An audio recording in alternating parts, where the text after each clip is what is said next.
like Yeah. Loki-ish. I was like, because Loki's hmm 6 episodes. You caught that, right? yeah. We finished Loki this weekend.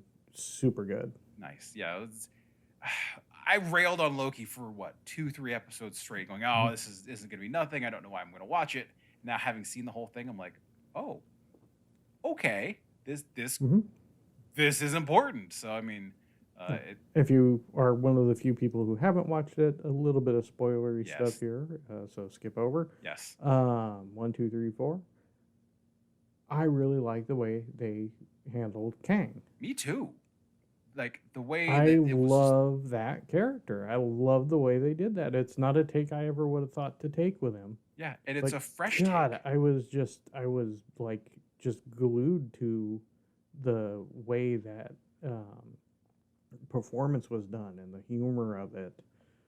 Like, oh, and like you couldn't really tell. Like, okay, is he full of shit? Is he telling the truth? Like, oh, I thought that was good. Yeah, like I initially thought it was going to be like another Loki variant. I thought it was going to be like Tom Hiddleston, like doing it dual hmm role kind of thing. That was my initial take. I'm like, oh, end of time. He got there. He already did it because he won kind of thing. That was Yeah. how I was going to think. And then he was talking, and I'm like, wait a minute. Then he's like, oh, in one variant I'm this, and in one variant I'm a conqueror. And I kind of went, oh, we're doing it No, this way. no, I really enjoyed it, and I mean, I think one of the best moments out of it was Richard E. Grant as classic Oh, Loki that was super. I love that whole like, manifesting yeah, Asgard. yeah. That whole like Like episode was he so was well so done. good. Yeah. Like, oh, I wish they hadn't killed old Loki. I know. That would have been great. Oh Now, no. one thing too that the internet in all of its wisdom did, they took the end of WandaVision when Wanda gets her powers and lined it up with Loki and when Kang's talking. And so there's a hmm scene that's the same point in the show. It's like 27 minutes and some odd change, where he literally goes like they synced it up and it lines up to where Wanda gets her powers, and then he sits there and goes, "Oh, we're in something new here. We're in a new spot." And then when he drops the Huh. little icon is when what's her face, Catherine Hahn falls, and it's Hmm. right there, kind of like almost in sync with each other. Like he drops it, it hits the desk, and she Hmm. hits there, and you go, I'll have to look that up. "Oh, yeah." I'll link it on I hadn't seen that. I'll have to I'll look link it that on the up. page.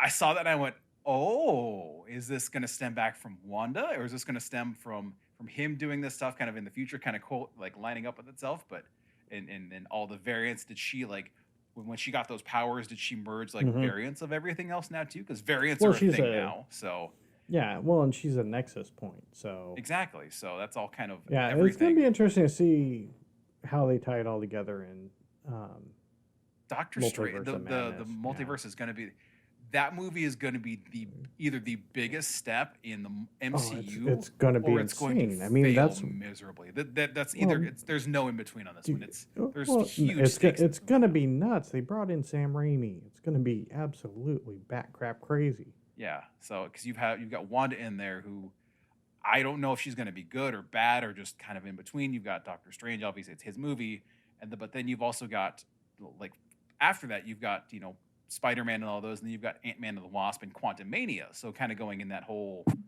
everything's like Yeah. around itself because they said the quantum realm is basically like a diverging point from all the variants of everything there too and all the different multiverses. So it's kind of like how are they gonna like get this? Like my mind's blown from what Loki did to the whole series because I said for the longest time it doesn't matter. He has no implications. He's not part of the MCU anymore. He's dead.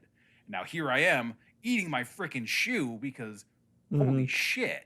So yeah, no, Loki was so well done. Like I'm so glad. Like WandaVision and Loki are like tied for like favorite shows so far. And now like the What If show being next, now it's hmm kind of going, is it a what if or this like showing the different variants now that could have been created that Kang's going to influence and pull through.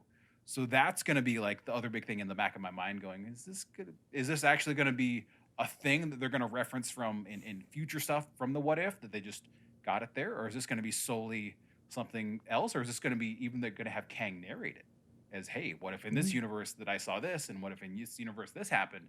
Kind of stuff like that. So like with Kang It's doing that, actually yeah. I will see. It's yeah, actually got me curious to see what they're gonna do with this new phase of Marvel movies. Whereas before I was kind of fatigued from it all. But if they're going with this cosmic weirdness, sign me up. I'm ready. Yeah, Loki like re-sparked my curiosity at it. I was with you. We were both burned out on him, and like in the Eternals, we were just like, whatever, it's okay. These bunch of pretty faces. But now it's like, if they're gonna go goofy and go crazy and off the wall with this, Oh yeah. sure, I'm in. Let's do it. I don't care. Let's go crazy. Let's go off the wall because they're not afraid of making money anymore. They've made how many billions of dollars Well, off it? that's They have spare money to burn on it. So oh yeah.